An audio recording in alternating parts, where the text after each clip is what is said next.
BJP अगर धराशायी नजर आ रही है तो इसके पीछे बघेलखंड का भी बड़ा फैक्टर है जो सामने आ रहा है, जहां से बड़ी तस्वीर उभर ये रही है कि साहब 2018 के मुकाबले कांग्रेस को इस बघेलखंड वाले इलाके में करीब करीब दुगनी बढ़त मिलती हुई नजर आ रही है। बीजेपी को इस बघेलखंड वाले रीजन में भारी नुकसान उठाना पड़ रहा है और ऐसे में अब कुछ सवाल जो जल्दी से आपके सामने रख देते हैं इसी बघेलखंड इलाके को लेकर। और सवाल यह है कि बघेलखंड में कमजोर तो सत्ता से रहेंगे दूर। साफ तौर पर यह जो समीकरण है वो इसलिए उभर रहा है क्योंकि अगर 2018 की बात की जाए तो बीजेपी बघेलखंड की ये जो 56 सीटें हैं यहां पर 38 सीटें बीजेपी ने हासिल की थी, कांग्रेस के खाते में महज 16 सीटें आई थी और अब मामला बिल्कुल पलट गया है। डबल से भी ज्यादा फायदा कांग्रेस को इस बघेलखंड रीजन में मिल रहा है। इसके पीछे वजह आप क्या देख रहे हैं? देखिए, ये जो विंध्य और बुंदेलखंड वाला इलाका है इसको मिला के बघेलखंड नाम दिया गया है। इसमें पारंपरिक रूप से जहां तक मेरी जानकारी है भारतीय जनता पार्टी मजबूत रही है। उमा भारती भी जी, उमा भारती जी।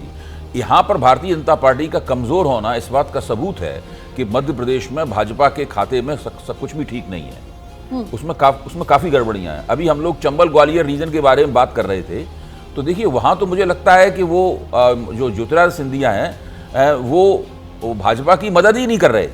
उनके लोग बीच बीच में लगातार छोड़ के जाते रहे दूसरी दिशा में। तो वो जब ऐसा शुरू हो जाता है तो उसका दूसरे इलाकों पर भी प्रभाव पड़ता है। लोगों को साफ दिखाई पड़ रहा है कि जहां पे जिस व्यक्ति को भाजपा की मदद करनी चाहिए थी, जिसके लोगों को भाजपा को भी प्रोत्साहित करना चाहिए था, वहां ऐसा कुछ नहीं हो रहा है। तो उस असर दूसरे इलाकों में पड़ना बहुत ही स्वाभाविक है। तो ये कुल मिलाकर मध्य प्रदेश में ये एक समरूप किस्म की समस्या है जिसका भारतीय जनता पार्टी को सामना करना पड़ रहा है। और जो उसका गढ़ था पहले, उस गढ़ में भी उसका ग्राफ जो गिर रहा है वो इसका सबसे बड़ा प्रमाण है। सर, बघेलखंड की अगर बात की जाए तो अपनों की नाराजगी भी यहाँ इस रीजन में भारी पड़ रही है। देखिए, बिल्कुल भारी पड़ रही है। और दूसरी बात मैं बताऊं, ये रीजन चूंकि बहुत सारा इसमें हिस्सा जो है बुंदेलखंड का उत्तर प्रदेश, और ये बड़ी पारंपरिक सीट बीजेपी के लिए रही है जी, उत्तर प्रदेश में भी। हाँ जी। और यहीं से हल्का सा, हालांकि यहाँ से उतना नहीं, यहाँ मायावती और अखिलेश की एसपी बीएसपी का भी ये रीवा की तरफ आप जाइए तो इसका थोड़ा सा रहता है असर। लेकिन जिस तरह से कांग्रेस वहाँ इन इलाकों में रिवाइव करती दिख रही है तो इसमें, जैसा मैं फिर वही बात को कहता हूँ कि जब कोई बड़ा नेता आता है तो उसके साथ विधायक जरूर होते हैं लेकिन वोटर नहीं होता है। ये बात सारी पार्टियां जान लें कि दल बदल से कई बार क्या होता है कि जैसे मैंने एक ज़माने में मोदी जी जब लड़ रहे थे गुजरात में, मैंने खुद कहा था केशु भाई Patel is not asset, he will prove liability.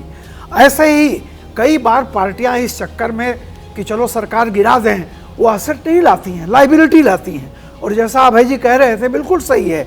नतीजा क्या होता है कि जब आप एक डिफरेंट बैकग्राउंड से आते हैं तो आपके जो पारंपरिक कार्यकर्ता है वो भी नाराज होता है। जो कांग्रेस का वोटर था वो तो अलग की बात है, बीजेपी का भी वोटर जो होता है, जो काम करता रहता है, वो भी देखता है कि अचानक हमारे एक नए नेताजी आ गए इस क्षेत्र से, तो भी डिमोरलाइज होता है। बिल्कुल वो डिमोरलाइज होता है। और इसी वजह से जिस बात का जिक्र हम यहाँ पर कर रहे थे कि खासतौर से जो बघेलखंड वाला इलाका है, यहाँ पर बीजेपी को बगावत का भी बहुत सामना करना पड़ा है। अब सीधी की जो सांसद है उनको आप विधानसभा चुनाव में उतार रहे हो, वहां से जो सिटिंग एमएलए थे उनका आप टिकट काट रहे हो, तो वो साफ तौर पर बागी हो रहे हैं। और इसी का खमियाजा बघेलखंड में बीजेपी को। देखिए, exceptions prove the rule, not at the cost of difference. But मैं ये जरूर कहूंगी कि अगर हेमंत बिस्वा शर्मा कांग्रेस से बीजेपी में आए तो आज मुख्यमंत्री बने तो वोटर तो लाए होंगे।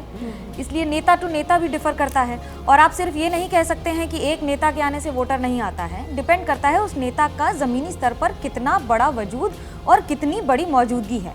हालांकि इस समय जिस एरिया की, जिस इलाके की हम बात कर रहे हैं, वहाँ पर आपको एक बात समझनी होगी, क्या वहाँ पर महिला वोटर या फिर ट्राइबल वोटर, इनके उन मुद्दों पर क्या असर होंगे?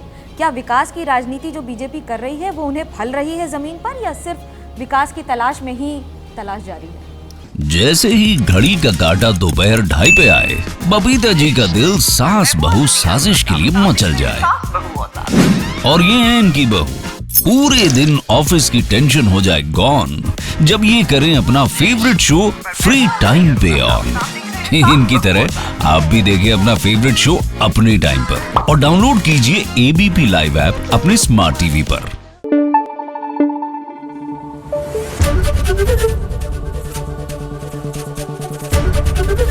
एबीपी न्यूज, आपको रखे आगे।